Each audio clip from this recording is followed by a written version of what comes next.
us, guys. Cameras in the back, going when you're ready. Lindsay, you good? Yeah. Awesome. All right, we'll go back to our typical format. So if you guys want to raise your hands, I'll go in order. We'll start with Justin and then Jason. So it's never easy replacing guys like Stooks and Genesis and Dalton, but you've added a lot of defensive backs in your room, and you're also bringing back some. Overall, how do you feel just about the room and how they've looked so far? Super proud of the progress. Those are big shoes to fill, a lot of production, but these guys are doing a great job. I feel like we have we've got a lot of depth in there right now, and it's a heck of a competition. So, they're really pushing each other to, take that next step, do, the things we want to do, the way I teach it, and they're doing a really great job of doing that. I'm excited. One day one guy flashes, the next day another guy flashes. And that's what you want. So just kind of building from that momentum.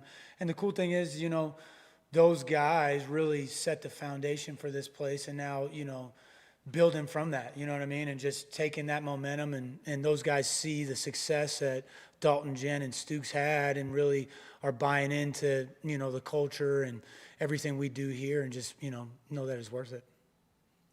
Kind of related to that question, who's the voice in the room now that those guys are gone in terms of leadership and all that? I would say, everybody has their moments because they're all older, and I'm kind of pushing that. I would say right now, Gavin being one of the top returners with playing experience. He played early on when we were easing Stooks back into last season.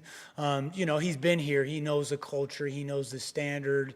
He really did a great job early, last year, and in his role in the special teams and then in the bowl game. So really leaning on him to really kind of carry the flag of what Jen and Dalton Stooks did. And then, so empowering him and then bringing those other guys along. And they've done a good job, acclimating to the culture. And, they're older and they've played a lot of snaps. So, when they talk, it matters too.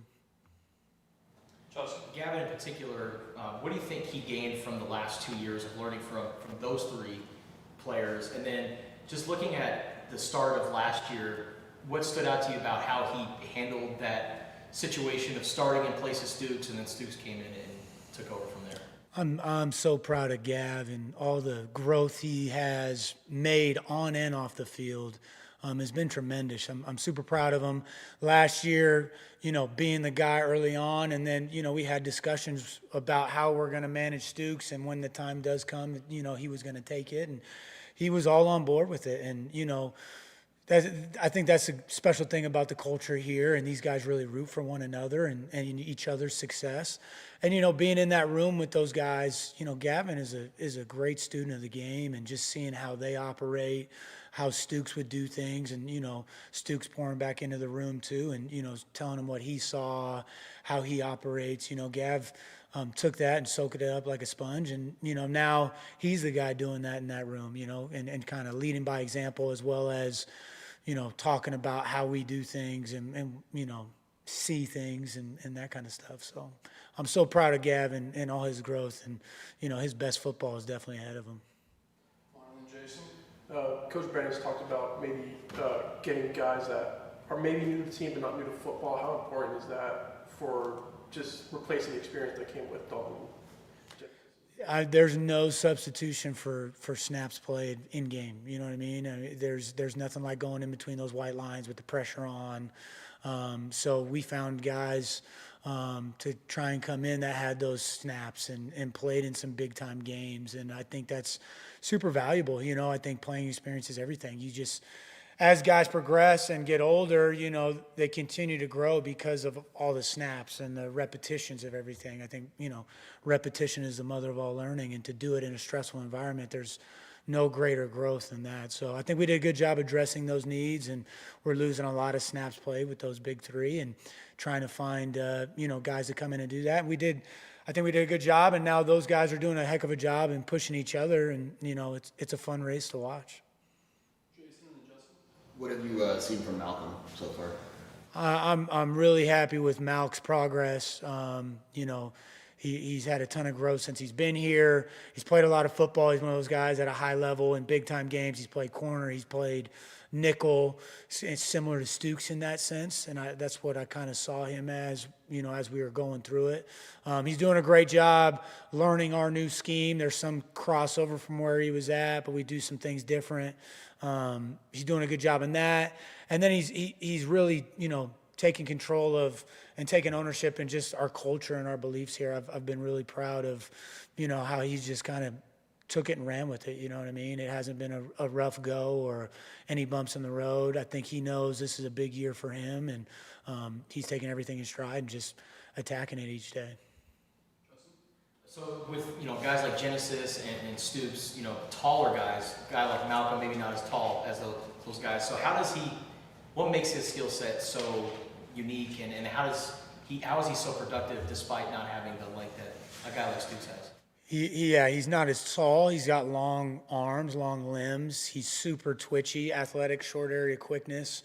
And even though might be smaller in the height wise, he's a pit bull, man. That dude is tough. He's one of the strongest guys in the weight room. If you'll see him physically, how he's built. So even though he might not have the height, his quickness and his strength, he can get under people's pads. He can avoid them, and that's a problem. And I think his corner skills from when he was at Nebraska. I mean, he can match up with anybody, similar to what Stooks did. So I think those attributes, along with him just being a pit bull, man, and being that tough guy, that strength, that the size doesn't matter in that case. Has there been anyone that surprised you, either from returners or people coming in? Not so much a surprise. It's been more so, like I said, each day's kind of been different. Like I think, Malk's had some shining moments. Lee had some great moments today in practice. Gavin continues to do that. Been super, Matai's been playing safety. He's been doing a great job in that role. He's had some great moments, and I think that's really the fun thing. It hasn't been just one guy standing out. Everybody, you could see growth in all their games in different areas and how we're trying to address it. And that's exciting for me as a coach, because that's what you want, right? So now just continuing to snowball that and build that momentum for each guy. The room as a whole is getting a lot better, and that's what you want. So I'm excited for all those guys, to be honest. There wouldn't be just one that stands out, because I think they're all doing a really good job. A case like Matai, how has he settled into moving over from linebacker to safety? And do you have any examples of coaching players who have made that sort of transition? He's doing a great job. Now, he played DB in high school, so he has that background. When he went to SC, it was different, but when he was in high school, he did play some DB early on, especially. I know when he was in Vegas, he played DB, so he kind of has that. He had that skill set. You see a lot of times guys transition from behind to go down. He's really made that transition from in there to back smoothly. I haven't had a guy do that, to be honest. It's more so just building his skill set. He's really aggressive in the run game. The linebacker skills there, and has a good feel on when gaps are going to open and where he needs to hit. So that's good from his linebacker stuff. And now just continuing to grow what he once had, that foundation from his early days playing DB, and just growing that skill set. And, the dude loves football. He's always in my office. He's trying to get better, and that's what you want. And so I think that's why there's so much growth is, he loves it, and you can tell by his process and how he attacks things. And I think, there's a lot of work still to be done, and we've talked about that, but I'm super proud of the progress he's made early on. It's been good. We've seen guys come in from smaller schools and make an instant impact. How could a guy like Cam Chapa come in and possibly be the voice of the room? Because what we talked about earlier, just the playing experience. I mean, an FCS All-American, you talk to any coach in the Big Sky, everybody knew Cam Chapa's name. He was an enforcer out there, not only physically, but in the coverage skills. He's got that Genesis type range is kind of what we saw, along with the physicality. So, I can't wait. He's had a little bit of a setback, but I can't wait to get him on the field and get to work, because I think I have high expectations for Chapa and what he can bring, to be honest with you, from everything we've seen and from what he brings in the classroom. He's super detailed and attentive. So I'm excited about him for sure. And then with Hinton out, Chapa limited, and Dalen Austin, how do you just look at just the competition and how that sets up for training camp? It's wide open. If people are always asking, what do you think? Who's going to be the starter? And, it's wide open in my opinion. Every day's a new day. We're trying different people in different places because we believe in doing that and teaching guys multiple positions to get the next guy on the field. The guys getting the reps now are doing a great job and growing a ton. And now, my challenge for those guys that aren't getting the reps now is just, trying to teach them mentally how they can steal reps and still stay in it. And, it's going to be a big offseason for them when they do, or, later in spring, whenever they do get in those moments to get those reps because, just all those reps start adding up. But I'd say this, those guys in Cam and Dalen, they've played a lot of snaps. So, when they get there, they're going to pick it up quick. I got no doubt about that.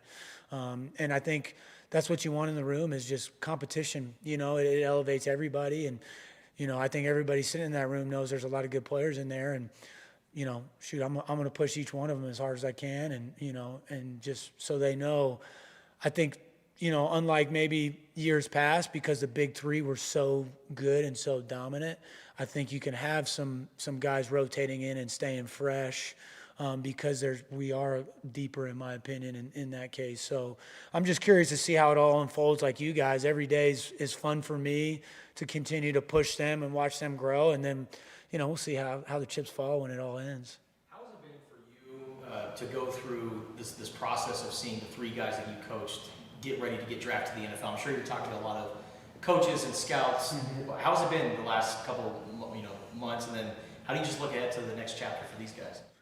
It's been so fun. It's been such a blessing. Those guys are they're forever going to hold a special place in my heart. I think I know people were upset with them, but I think they should hold a special place in Tucson, in my opinion, because they continued to choose this place when multiple times people tried to take them away. So hopefully one bad mark doesn't tarnish their legacy, because those guys, they epitomize a bear down brotherhood. It's easy for me to talk to scouts and GMs and coaches about them and brag about them, because not only were they great players, but they were just phenomenal people. They represented this community well, this team so well. So, they make my job easy talking to those guys, when it comes to their play, who they are as people, how they are as students of the game. It's easy talking to those guys. And it's been fun to be a part of the process with them and go along this journey and, try and be, a mentor, their biggest fan, be whatever they need and continue.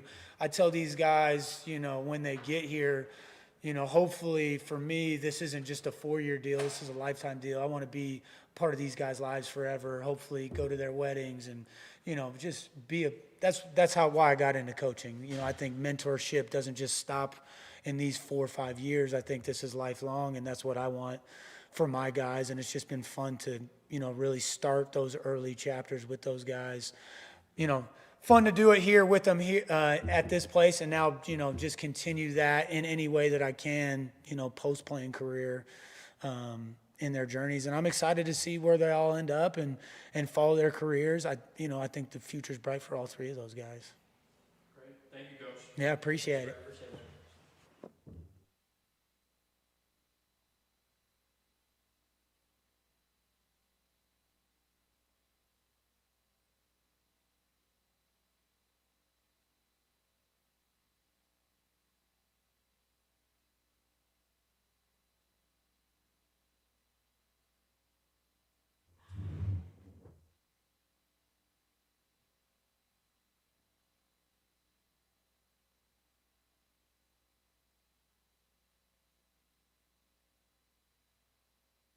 Cameras in the back, if you want to know when you're good.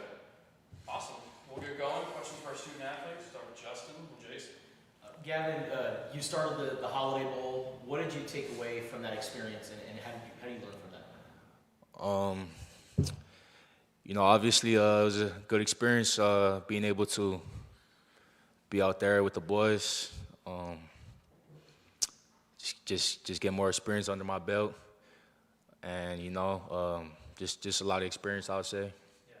And then the conversations that you had with the coaches last year when Stooks was, trying to rehab and come back, and you started the first few games, and then Stooks comes back. What was that like, just, kind of handling that, and what was it like just talking to the coaches, and what did you gain from that experience? I've always been a team first guy, so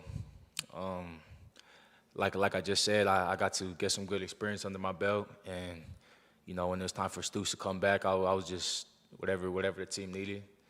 Definitely played a bigger role on the special team side, and just always focused on my development and just stayed ready for when the time came.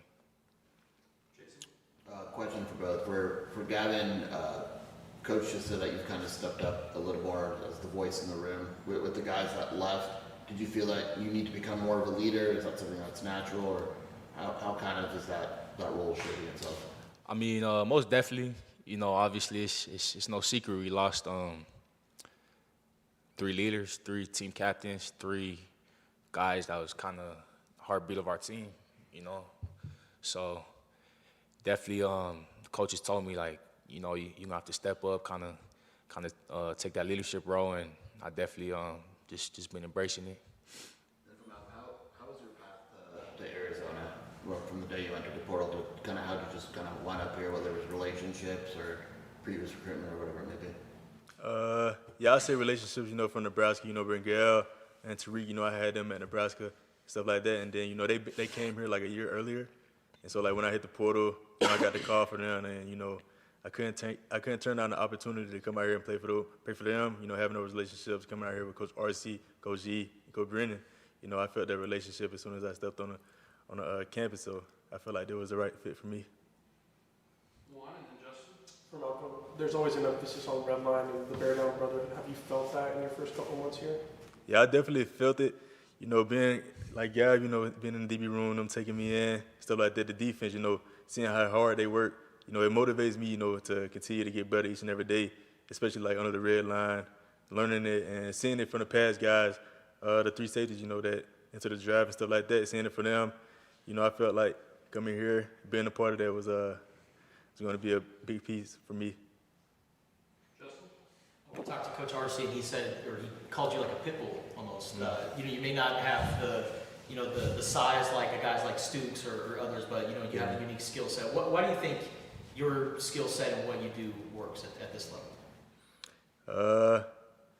Just coaches believing in me. I'm believing in myself, watching film, putting the work in. And just knowing, especially like my size, like it's harder. So I just felt like I gotta have that edge to continue to get better each and every day, and put myself in a position like to be great. Has that always been an issue or something like that? Just not being maybe as tall. Nah, I don't think it's been an issue. Like I think I've been very productive, in my college career, and I'm trying to keep that going here. How do you reflect on your time at Nebraska the last 4 years and just the experiences and the things that you learned? My time there, I love my time there. The coaches, Coach Rule, Coach Frost, and all my position coaches and people like that. I appreciate them for everything that they done for me. Creating who I am today, continue to push me to get better each and every day. And yeah, man, I feel like that was a good spot for me to get better. And then what was your favorite memory at Nebraska? Favorite memory? Probably, just being there with my teammates each and every game after the wins, the losses, us getting better each and every day, stuff like that. Lindsay? Gavin, you say you're a team first guy, and you've kind of proven that. There's a lot of transfers, and everyone kind of bounces around now. How do you think your unique experience here is going to help you be a leader and step into those roles and fill those shoes? That's a good question. What was the question you guys said last part again? I'm sorry. How do you use your experiences? You might not have as many snaps, but you've been here this whole time to really fill the shoes. I'll probably just say, I kind of have a different perspective than the new guys coming in, so I'm able to just help them adapt easier, just being here a few years, knowing how everything goes, knowing how Coach Arce and, you know, third year with Coach G, so Coach G, Coach Brandon, just everybody knowing how they are, just the standard of Redline, you know, being able to kind of set the example for all the boys coming in, and I feel like just that side of things, just the standard, I would say, upholding the standard. Jason and Justin? For Gavin, there's been a few defensive coordinators that have come through here over the past few years, but having Coach Gonzalez for a second consecutive year, how important is it for this defense? It's everything for the defense. You know, we all have full belief in Coach G. We feel like he's the best doing it. You know, not only in the scheme, but just Coach G as a man and just as an overall coach. He's a leader of men. You know, he knows how to rally us together and get us to go out there just like soldiers. You know what I mean? Go out there with violent intentions, and he knows how to get us to go out there and wanna play like that each and every day. You know, so I would say it's everything for the defense. We'll finish up with Justin. A question for both of you guys. So you guys are out there for the last couple of weeks. You guys have had plenty of one-on-one battles. Who's been, you know, a receiver that you've been often paired up against, and who's been maybe the most challenging receiver to cover? The one I've been going with the most is Gio. Yeah, he's been one of the ones that's getting me better each and every day. We both have our days, you know, we go back and forth with each other. And I feel like yeah, he's one of those guys that you gotta, you know, be on your P's and Q's for. I would agree with that, but I would also say they all have their own little thing about them that's challenging. They all different, you know, different sizes, different. Some of them is faster, quicker, more physical. So I would say they all pretty much give us a good challenge every day. Iron sharp as iron. Malcolm, what was life like growing up in Silver Creek, Mississippi? You know, for us down here in Tucson that have never been to Silver Creek, Mississippi, what would you tell them about just the life, culture, and your upbringing? Silver Creek and Tucson, you know, it's real different. A lot of country stuff going on out there. Not a big city, small population, around like 200 people. So yeah, like everybody know everybody. I feel like I liked it, you know what I'm saying, growing up there. Like I had a lot of fun with my friends, family. Yeah, and here, it's different, you know. Like seeing all the buildings, the hills and stuff like that. I didn't see that, so when I got out here, you know, that was amazing to me, seeing that kind of stuff. Big football town, Silver Creek? Yeah, I'd say so. For high school, yeah, high school football. Yeah. We'll finish up with one. Question for both of you. Do you feel any pressure to have to replace the trio that left, or do you guys just try to find your own thing? No, it's no pressure. Just speaking for me personally, I'm a man of faith, you know, so the way I look at my life, God is in control, but I also believe that faith without works is dead, you know, so what that means is, yeah, my full faith is in God, you know, but without putting in the work, it means nothing, you know, so we come in the building every day and we know it's no small task replacing the guys that left, you know, but we embrace it and we got full confidence in ourselves, the group we got this year, our coaches, you know, we just ready to go out there and show what Team 123 could do. Yeah, like he said. Yeah, like he said, you know, it's gonna be a task, you know, trying to do what they did, but yeah, we here now. We're trying to make our own path for us to, you know, take it to the next level for ourselves. So we just got to continue to get better. We'll do one more suggestion. Malcolm, what do you like to do outside of football? Do you have any hobbies or things you do away from the game? Yeah, when I'm not here, I'm probably at the house, playing the game, watching some film, hanging with some friends. Yeah, I don't really do too much out here. Not yet. Just trying to see what's going on, what a lot of people do for activities out here. So yeah. How do the defensive backs go about team bonding and stuff like that? You guys often hang out with each other? Yeah, I often hang out with some of them, going to get food every night, getting some dinner, playing a game with them, just doing stuff outside of football. What game? I'm a 2K guy, so I like to be on 2K a lot. Who's the best 2K player on the team? Now I feel like I am. Okay. Do you guys like randomized teams, or do you have a go-to team that you pick? Most of the time, really just like my career. You heard of my career? Yeah. Like your person that you create. Okay. Yeah, so I feel like I got the best creative player like in the game. Awesome. Thank you, everybody. Thank you. Thank you guys.